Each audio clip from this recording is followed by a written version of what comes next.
محترم ناظرین آداب، اکمل اردو رہنما میں ایک بار پھر آپ کا خیر مقدم ہے۔ آج پھر ہمارے ساتھ موجود ہیں اسٹوڈیو میں جناب حسین احمد ترمیرٹھی صاحب، اور بدستور سوالات کا سلسلہ جو قرآن سے متعلق ہے وہ جاری ہے۔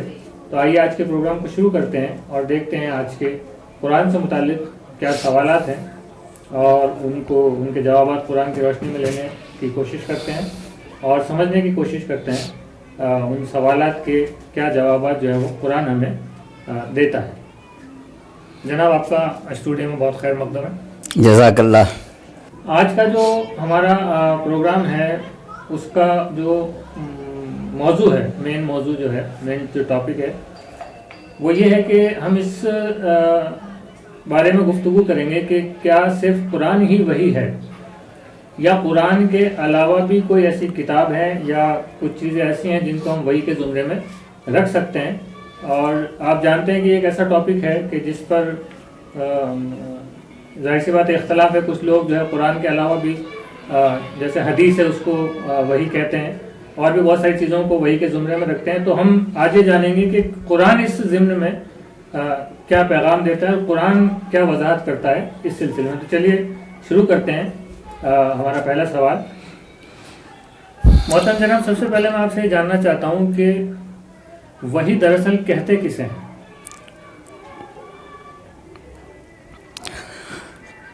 اس سے پہلے کہ میں آپ کے سوال کا جواب دوں، سورہ احزاب کی آیت نمبر 70 آپ کے سامنے پڑھوں گا۔ یا ایھا الذین آمنوا اتقوا اللہ وقولوا قولا سدیدا یصلح لکم اعمالکم ویغفر لکم ذنوبکم ومن یطع اللہ ورسولہ فقد فاز فوزا عظیما۔ تو اس میں قابل غور شروع کے الفاظ ہیں کہ اے ایمان والو اللہ سے ڈرو، ایمان والو۔ اب ایمان والے آج کل لیڈر ہیں، بے خوف ہیں، تو پہلا پیغام اس آیت سے ملتا ہے کہ ایمان والے اللہ سے ڈریں۔ وَقُولُوا قَوْلًا سَدِيدًا، اور ایسی بات کہیں جو سیدھی سچی ہو۔ آج کل ٹیڑھی میڑھی باتیں بہت ہو رہی ہیں، خاص طور سے موبائل کے ذریعے۔ تو سیدھی سچی بات کہنے کا مطلب یہ ہے کہ حق بات کہی جائے اور حق کے ساتھ باطل کو نہ ملایا جائے، ملاوٹ نہ کی جائے۔ ہاں، کیونکہ اللہ تعالیٰ نے بنی اسرائیل کو جو نصیحتیں کی ہیں اس میں بھی ایک نصیحت موجود ہے، وَلَا تَلْبِسُوا الْحَقَّ بِالْبَاطِلِ، حق کو باطل کے ساتھ نہ ملاؤ، وَتَكْتُمُوا الْحَقَّ، اور حق کو نہ چھپاؤ، وَأَنْتُمْ تَعْلَمُونَ، جانتے بوجھتے حق کو نہ چھپاؤ۔ تم جانتے ہو کہ حق کیا ہے پھر چھپاتے ہو۔ مطلب کام جان بوجھ کے کیا جاتا ہے؟ ہاں، جان بوجھ کر ہو رہا ہے آج، خاص طور آج کے معاشرے میں مسلک کی وجہ سے، مذہب کی وجہ سے، عقیدے کی وجہ سے حق کو چھپانے کی کوشش کرتے ہیں۔ تو یہ دو آیتیں جو ہیں رہنما بنا کے چلیں گے ہم۔ تو اب میں آپ کے ساتھ سوال کا جواب دینا چاہوں گا، وحی کسے کہتے ہیں؟ وحی کیا ہے، یعنی وحی کی تعریف۔ امام بیضاوی ایک گزرے ہیں جن کی مشہور تفسیر ہے تفسیر بیضاوی، بہت اچھی تفسیر ہے، پڑھیں آپ اس کو۔ اس میں انہوں نے لکھا ہے کہ کلام مخفی جو فوراً سمجھ میں آ جاتا ہے وہ وحی ہے۔ دو کلام مخفی، پوشیدہ کلام جو فوراً سمجھ میں آ جاتا ہے سننے والے کے، اس کو وحی کہتے ہیں۔ امام راغب یہ کہتے ہیں کہ کلام الہی جو فرشتے کے ذریعے کسی پیغمبر پر نازل کیا جائے وہ وحی ہے۔ تیسری تعریف مفتی تقی عثمانی صاحب پاکستان میں ہیں، ان کی تفسیر توضیح القرآن، اس میں انہوں نے لکھا ہے کہ اللہ تعالیٰ اپنے کسی بندے کو پیغمبر مقرر کر دیتا ہے، پھر اس پر اپنا کلام نازل کرتا ہے، وہ وحی ہے۔ لغت عرب میں لکھا ہے کہ وحی اشارہ غیبی کو کہتے ہیں، چھپی ہوئی بات کی طرف اشارہ۔ اب چار تعریفیں ہمارے سامنے ہیں، تو اس سے یہ نتیجہ نکلتا ہے کہ لغوی اور اصطلاحی معنی دو ہوتے ہیں۔ تو لغوی حیثیت سے وحی کا مطلب ہوتا ہے، وحی کے معنی ہوتے ہیں اشارہ غیبی، اشارے میں کوئی بات کہی جائے، اور اصطلاحی معنی میں یہ ہے کہ اللہ کا کلام جو کسی پیغمبر پر فرشتے کے ذریعے سے نازل ہو۔ تو فرشتہ درمیان میں ہونا ضروری ہے ہاں وحی کے لیے؟ ہاں وحی کے لیے۔ تو اس طرح سے یہ 4 تعریفیں ہوتی ہیں، یہ نتیجہ نکلتا ہے، یعنی لغوی معنی اور اصطلاحی معنی۔ لغوی معنی میں اشارہ غیبی، اور اصطلاحی معنوں میں اللہ کا کلام اسی کے الفاظ میں فرشتے کے ذریعے سے رسول پر نازل ہو جائے، یہ تعریف ہے۔ ایک اہم بات اور یہاں نکل کا یہ جو آپ نے آخری جملہ کہا کہ اللہ کا کلام اور الفاظ بھی اللہ تعالیٰ، ہاں بالکل، اللہ بھی، یہ بہت امپورٹنٹ چیز ہے کہ ہم آگے حدیث اسٹڈی کریں گے اللہ کے الفاظ، اللہ تعالیٰ کے۔ دوسرا سوال میں آپ سے یہ کرنا چاہتا ہوں کہ قرآن میں، قرآن سے ہم جاننا چاہتے ہیں قرآن میں جو لفظ وحی ہے وہ کتنے دفعہ آیا ہے، اور وہ کس کس معنوں میں اس کا استعمال قرآن میں کیا گیا ہے؟ وحی کا لفظ تو متعدد بار ہے، اچھا، تقریباً 150 کے قریب، 150 کی طرف 150 احاطہ نہیں کر سکتے آپ، لیکن یہ ہے کہ کس طرح سے آیا وہ میں بتا دیتا ہوں۔ سب سے پہلے تو اشارہ غیبی، ایک غیب سے ایک اشارہ ہوتا ہے، اور آدمی اس کو، جیسے ابھی میں نے آپ کے اس کی تفصیل تعریف رکھی امام بیضاوی کی، اس طرح سے حضرت ابراہیم اور حضرت اسماعیل کا واقعہ سورہ صافات آیت نمبر 102 اس کے اندر بیان کیا گیا۔ فلما بلغ معہ السعی، جب حضرت اسماعیل حضرت ابراہیم کے ساتھ چلنے پھرنے دوڑنے لگے، قالا، تو انہوں نے کیا کہا ایک دن اپنے بیٹے سے، یا بنیا، اے میرے بیٹے، انی ارا فی المنام، میں خواب میں دیکھتا ہوں، میں نے خواب میں دیکھا، انا اذبحک، کہ میں تمہیں ذبح کر رہا ہوں، یہ میں نے خواب میں دیکھا، فانظر ما تری، اب تم بتاؤ تمہارا کیا رائے ہے، تمہاری کیا رائے ہے، تمہارا کیا مشورہ ہے۔ بیٹا کیا جواب دیتا ہے؟ قالا یا ابت، اے میرے باپ، افعل، کر ڈالو، ما تؤمرو، جو کچھ تمہیں حکم دیا جا رہا ہے اسے کر ڈالو، یعنی مجھے ذبح کر دو، ستجدنی انشاءاللہ من الصابرین، آپ یقیناً اس معاملے میں مجھے بالکل صابر پائیں گے۔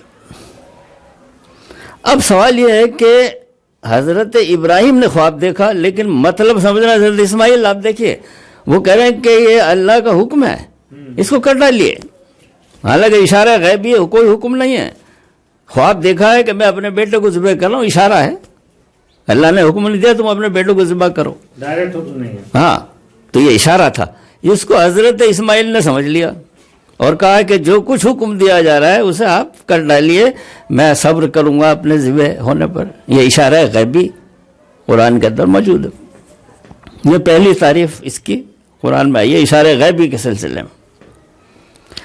اب دوسری، اللہ تعالیٰ نے فرمایا وسوسہ بھی جو ہے وہ شیطان کی طرف سے ہوتا ہے، وہ بھی اس کے لیے بھی وحی کا لفظ استعمال کیا گیا قرآن کے اندر، ہاں، اس کے لیے وحی کا لفظ استعمال، وحی تو نہیں ہے لیکن وہ وسوسے کے معنی میں ہے، لفظ وحی ہے مگر معنی اس کے وسوسہ ہے، ہاں، لفظ وحی استعمال کیا، جیسے پہلے بھی وحی کا استعمال تھا لیکن اس میں اشارہ غیبی تھا، اس میں جو ہے وسوسہ ہے شیطان کی طرف سے۔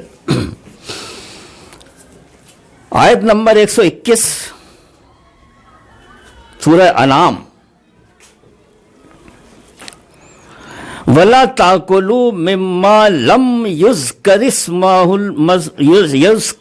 اللَّهِ عَلَيْهِ، جس چیز پر اللہ کا نام نہ پڑھا گیا اس کو مت کھاؤ، إِنَّهُ لَفِسْقٌ، یہ گناہ کا کام ہے، ایسا کر لینا۔ وَإِنَّ الشَّيَاطِينَ لَيُوحُونَ إِلَىٰ أَوْلِيَائِهِمْ لِيُجَادِلُوكُمْ، اور یہ جو شیطان ہیں، شیطان انس اور شیطان جن دونوں طرح کے، یہ جو ہے تمہاری ایک دوسرے کی طرف جو ہے وہ ایسی باتیں پھیلاتے ہیں تاکہ تم سے جھگڑا کریں۔ وہی کا لفظ ہے لیوہونا، وہی کرتے ہیں، یعنی وسوسہ ڈالتے ہیں الی اولیائہم، اپنے دوستوں کے اندر، تاکہ وہ تم سے سوالات الٹے سیدھے کر کے تم سے جھگڑا کریں۔ وَإِنْ أَطَعْتُمُوهُمْ، اگر تم ان کی اطاعت کرو گے، کہنا مان لو گے، اِنَّهُمْ لَمُشْرِكُونَ، اِنَّكُمْ لَمُشْرِكُونَ، تم بھی مشرک ہو جاؤ گے، تو شیطانوں کی بات نہ مانو۔ یہ وسوسے کے معنوں میں۔ دوسرے معنی ایک ہوتا ہے دل میں بات ڈالنا، وہ بھی قرآن میں موجود ہے۔ سورہ نحل آیت نمبر 68، وَأَوْحَىٰ إِلَىٰ رَبِّكَ،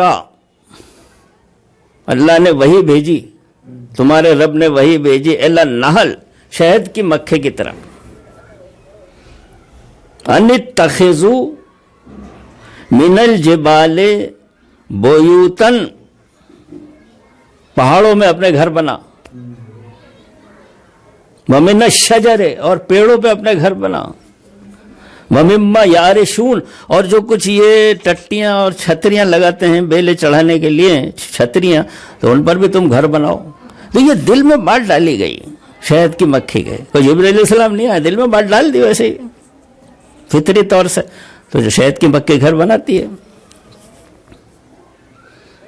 دل میں بات ڈالنے کی ایک آیت اور بھی ہے، سورہ قصص آیت نمبر 7، وَأَوْحَيْنَا إِلَىٰ أُمِّ مُوسَىٰ، ہم نے وحی کی موسیٰ، حضرت موسیٰ کی والدہ کی طرف، أَنِ ارْضِعِيهِ، کہ اس بچے کو دودھ پلاؤ۔ فرعون نے کہا تھا سب بچوں کو قتل کر دو، تو اللہ نے فرمایا نہیں، ہم اس کو بچائیں گے، تم اس کو دودھ پلاؤ۔